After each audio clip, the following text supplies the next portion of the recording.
All right, welcome and everyone. We are very excited to have Hannah Contessa with us. She is going to be presenting on science and its effect on the dancer's body.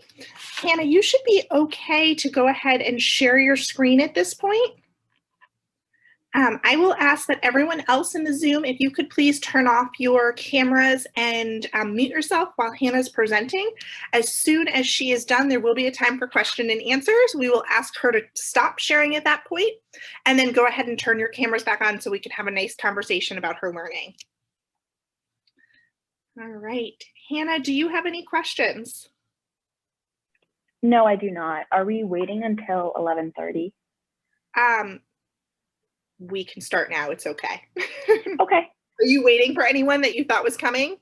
Yeah, I believe so. Do you think that we could wait just a couple more minutes? We can wait until 11:30. At 11:30, we do Okay. have to start just because I'm back to back. That's not a problem though. Okay, great. Thank you. You're welcome.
All right, welcome to all of our audience members who have been able to join us as the presentation is about to get started. I will ask that while Hannah's presenting, if everyone could turn off their cameras and mute their mics so that she has our full attention. When she's done, there will be an opportunity for question and answers or to make comments, and at that point I will ask you to feel free to turn your camera back on. Hannah, take it away. Okay. Hi, my name is Hannah Contessa, and I'm going to present to you today about how science research is saving dancers' bodies. So first, I just want to talk about ballet as a whole. So ballet is an art form and is created by the movement of the human body. Ballet is theatrical. It is performed on a stage to an audience utilizing costumes, scenic design, and lighting. Ballet can tell a story or express a thought, concept, or emotion. But ballet is also demanding. It requires time and dedication to perfect. Ballet dancers must have great flexibility, endurance, and body strength. As ballet progressed from an early age, its founding principles did not include the wellness of a dancer's body, but included the perfect appearance they upheld. In a nutshell, dancers' aesthetic was prioritized over their body's wellness. These founding ideas left dancers suffering through pain while attempting to master ballet. Ballet was developed at a time when kinesiological and biomechanical principles of movement were poorly understood. Kinesiological aspects include the scientific study of human or non-human body movements. Kinesiology addresses physiological, biomechanical, and psychological dynamic principles and mechanisms of body movement. More specifically, in biomechanics of dance, it focuses on the science examining of internal and external forces acting on a dancer. These point out the mechanical and physiological effects that these have on the body. Today, kinesiological and biomechanical principles are extremely important towards dancers' wellness. This is because they bring attention to how different parts of the body react and are affected by dancing. Because these principles were not considered during the foundations of ballet, misconceptions about how dancers' bodies should function and react to movement emerged. These misconceptions about how dancers' bodies should be treated became a ritual of dance class and dance training, passing from generation to generation. Researchers realize that the way dancers have been brought up pose a threat to the wellness of their bodies, which can lead to greater risk of injury. On the positive note, in recent years, the advancements in biomechanical and kinesiological analysis has allowed dance researchers to see what is occurring during skill execution in, for example, a ballet class, rehearsal, or performance. With this new research, researchers hope to find ways that a dancer can train themselves or be trained by professionals in a way that would benefit their bodies. Research itself is an extremely crucial element to finding the real science within what is actually beneficial for dancers. Unfortunately, information from research takes a very slow process of reaching those directly involved in the dance world, and this slow integration of research is not new. For example, Joanna Nealand, who was a dancer and researcher, she wrote a series of articles in 1966 on ballet technique with this anatomical perspective for Dance magazine. However, it was more than a decade before this research was applied to how dancers train. So as the field of biomechanical and kinesiological studies grow, research should be seen as an important reference and resource to teachers, professionals, and eager students. This information is crucial towards helping dancers' bodies, and it should be recognized. And here's another reason why. It's plainly stated that biomechanical efficiency of skill execution often contradicts common teaching instructions. If this is true, then dance teachers' strategies for their students might not always be the safest for their bodies and their overall health. This research will help gain a greater understanding of how careful dance teachers need to be when clarifying what is correct in the acquisition of what is good dance technique. So as dance research is conducted, it is crucial to think about why this is so important to dancers. Dancers face relentless workloads. For example, in London, dancers at the Royal Ballet Company face a 75-minute class and 5 to 6 hours of rehearsals every day, 6 days a week, and typically they have 3 to 4 performances every week. With this rigorous schedule, dancers can obviously become tired, and injuries are more likely to happen when dancers are fatigued. In order to try and maintain a fully working body, there are different things that dancers have to do. This includes eating lots of food to put on calories because they burn them so quickly. It also includes strengthening like Pilates and cross training. Warming up is also a very important step for dancers to take when taking care of their bodies before an intense workload. Warming up is how dancers prepare their bodies before rigorous activity. It is said that warming up increases core body temperature, which prepares the muscles and joints of the dancer's body for the demands of dancing. This prepares the body and the mind to safely meet the challenges of a ballet class, rehearsal, or a performance. Dancers, when warming up, have to be extremely mindful of taking care of their bodies. Because their schedule is so physically intense, this is why research like the injury prevention and improved physical wellness in dancers is so important for their overall well-being. Hopefully, researching ways to logically strengthen the body will help dancers recognize better ways to prevent injuries and take care of their bodies. Because these dancers are constantly using their bodies every day, implementing research principles are crucial towards providing dancers wellness to their bodies. Research is here to help dancers' bodies, so I'm going to identify some real-world impacts that research has had on dancers.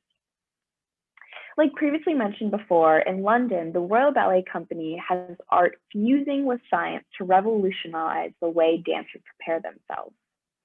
The Royal Ballet Company is an internationally renowned classical ballet company based at the Royal Opera House in London. There, the company's 97 dancers are supported by a 17-member team of sports science and healthcare experts. Now, the Royal Ballet's facilities are similar to those of a Premier League football team. Gregory Retter is the clinical director of ballet healthcare, and he is in charge of the 17 experts in sports science, strength, nutrition, physiology, and rehabilitation now on hand to support the 97 dancers at the Royal Ballet. He says that science is commonly used by sports athletes today, but adding that mentality into dance has been a challenge because dancers see themselves as artists. They are trying to say, actually, you are athletic artists.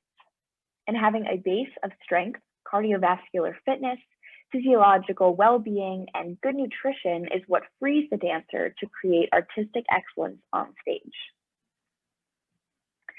The Royal Ballet's healthcare facilities are located at the Mason Healthcare Suite at the studio. There, you can find dancers working on their bodies.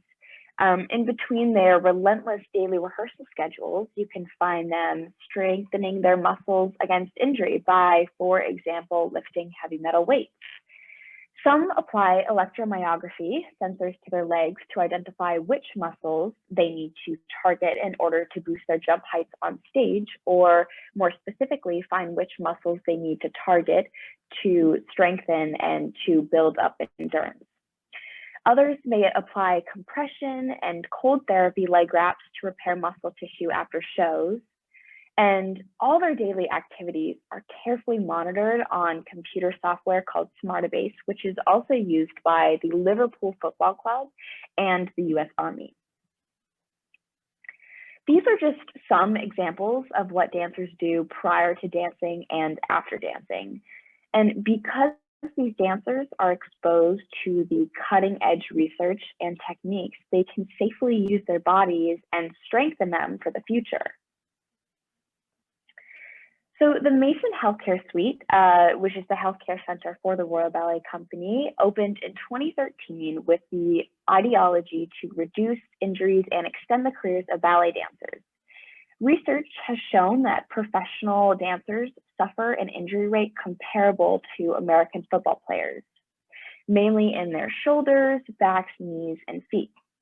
With the help of high-tech tools, such as force platforms, electromyography units, oxygen uptake masks, which is seen in the picture to the left over here, heart rate monitors, and video analysis, Gregory Retter's team began to analyze for the first time the unique demands placed on dancers' bodies. Efforts from the Mason Healthcare Suite have proven to actually be a success. In fact, the efforts proven have amazed Retter's team. For example, during a performance of the Nutcracker, which is a popular classical ballet, the dancer who plays Clara, which is on the right here, must complete 196 bone-pounding jumps. To compare, some male dancers land with 6,000 newtons of force, which is the equivalent of 8 times their body weight. Now, thanks to the new scientific training methods, there has been a decline in dancers' injuries and an improvement in their strength and overall fitness. So you might ask, how did the Royal Ballet Company conclude to these newer innovations? In result, a wave of game-changing new research overseen by the National Institute of Dance Medicine and Science has made it possible for the Royal Ballet to provide to their dancers overall health. The research that has come out of this institution examines everything from dancers' ankle mechanics to performance anxiety. The changes at the Royal Ballet are a part of a broader wave of dance science research in the UK, overseen by the National Institute of Dance Medicine and Science.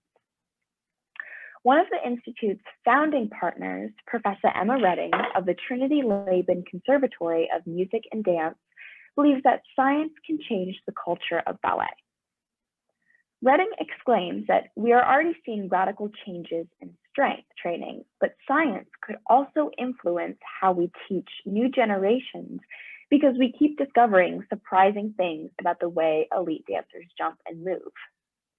She exclaims that in the future, dancers might even question some choreography as they understand its impact on their bodies. So I just wanted to talk a little bit about me for a moment. I'm going to talk about how I actually chose this topic. I chose this topic because I myself am a dancer. I'm very dedicated at what I do. And if I know one thing, I know that our bodies go through a lot. I'm obviously not a professional dancer, so my dance schedule isn't as rigorous as I previously explained, like the members of the Royal Ballet Company. But I do dance every week, and I go through the same consistent schedule throughout the year. The most important thing for me as a dancer should be eating, sleeping, and just taking care of my overall health. And sometimes I fall behind in that category, and that's expected of anyone. But it's also important to recognize the physical risks that come with the rigorous expectations of a dancer. I myself have faced the challenge regarding physical risks. Soon after I decided to focus on this capstone project, I had to stop dancing because of an injury. And experiencing an injury while researching injury reduction and taking care of one's body really enlightened me as a dancer. It made me very knowledgeable of how to take care of my body, as opposed to the specifics that the Royal Ballet Company focus on, like their electromyography units and masks. Obviously, I can't be as specific as that, but just recognizing the actual impact that, you know, a dance schedule has on the body really made me consider, oh, maybe I should be more careful here, things like that. When getting into this actual topic, I also took into consideration how I could connect both my school world and dance world. My mentor, specifically Sam Campbell, is also my dance teacher at my ballet studio, and having the ability to integrate my learning about physical wellness while having my dance teacher to discuss this with was very beneficial towards my learning and just overall knowledge as a dancer and how to take care of my body. The most challenging aspect of my project was definitely motivation. Obviously, now more than ever, we can all understand the struggle with motivation when trying to complete assignments. Reflecting on it now, I could have definitely spread my work out across a longer period of time, but honestly, for me, it works best when I can sit down and complete a lot of work. Another downside was the fact that there were no deadlines for our own progress. Even though we had some deadlines for things like check-in assignments, essentially, I mean, the whole point of your capstone project is to self-regulate your own progress. Looking back on it now, I could have definitely set my own personal due dates to keep track of myself. So utilizing this information in the future, I think that the best part of my project for me is that I can actually apply this to my real life instead of applying it, you know, a couple years in the future towards college or something like that, like common capstones are used for. I can apply this today, tomorrow, like whenever I dance.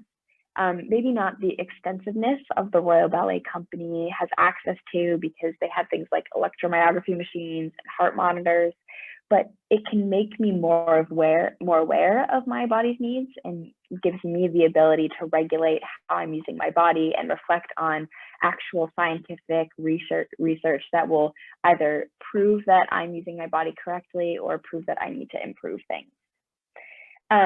So specifically, like I had previously mentioned before, using my injury as an example, it was definitely enlightening for me to recognize how I could actually use my body and protect myself in the future. So along with applying this to my regular dance schedule, I can apply this in the near future. This summer, I'm going to Pittsburgh Ballet Summers Intensive for 5 weeks. There, I will be dancing at a rate similar to a principal dancer in a respectable ballet company. I will be dancing 6 days a week, taking multiple classes every day, and having this information in the back of my pocket will definitely help me when considering how I should treat my body and how I should pace myself when entering this rigorous schedule. So here are some takeaways from the project that I thought that I should just reiterate. One takeaway is that research has and can provide dancers with more efficient ways to strengthen their bodies and prevent injuries. Another one is that there is much more to learn about dancers' bodies and how they react to movement, specifically addressing Gregory Retter's team and how throughout working with the 17 healthcare experts in the Mason Healthcare Suite, they really discovered that there are different ways that dancers' bodies take impact from choreography or certain movement. And coming to terms with the fact that science may influence dance and the artistic aspect more than we think. And now I have time for any questions.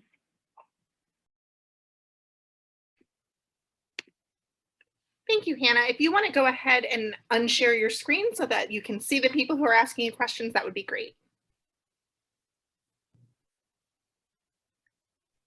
All right.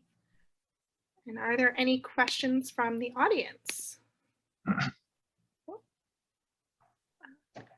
Mr. Hoey? Good morning. I just wanted to say what a wonderful presentation that was to sit through, and hearing you, I would love to see the way you danced, the way you talk about it with your passion. I had one daughter who danced ballet for a number of years, but didn't continue with it the way you have. A couple of things occurred to me. Like many other athletes, dancers are often encouraged to dance through pain. And there's a fine line between dancing through pain and injury. Does that institute focus on that kind of differentiation? You talked a little bit about you becoming more aware of your body and so forth. Have you been able to employ any of the techniques that they teach at the institute to identify what is pain and what is injury? Yeah, actually. So so the Royal Ballet is very specific in how they use, and they have all this high-tech technology, but their founding ideas kind of like referencing your body. So like you said, dancers are pushed and told to sometimes dance through pain, but when it reaches a point where it is reoccurring and you can see like difference in how you move, and when you're moving through pain, you can realize, because we're using our bodies every day. We know how our bodies should feel. And when they don't feel correct, sometimes it could be just a funky movement that we're not used to, but sometimes it can be an injury. And when we recognize that, oh, this is feeling different, oh, this is not feeling how it should be, and it's occurring over some time, then we can recognize, oh, maybe we shouldn't push ourselves. And kind of what the people and those experts kind of talked about was that they really analyzed like this is how dancers should be moving, but when we realize how it's actually impacting their bodies, and when dancers take a step back and realize how they're being impacted, then they can take a break and stop and realize, maybe I shouldn't be doing a movement this way, or maybe I should improve this body part and make myself stronger so I can do this specific movement. Great. Thank you, Hannah. Yeah, of course. Thank you. Are there any other questions from the audience?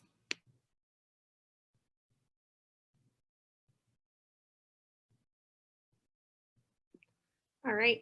Well, Hannah, thank you so much for sharing your learning with us. It was very interesting, and I agree, I would love to see you dance someday. I thank everyone for joining us. This is our last presentation for right now. They start up again at 12:30, so we would welcome everyone back to join us then. But have a wonderful afternoon, and thank you again, Hannah. I appreciate it. Thank you so much.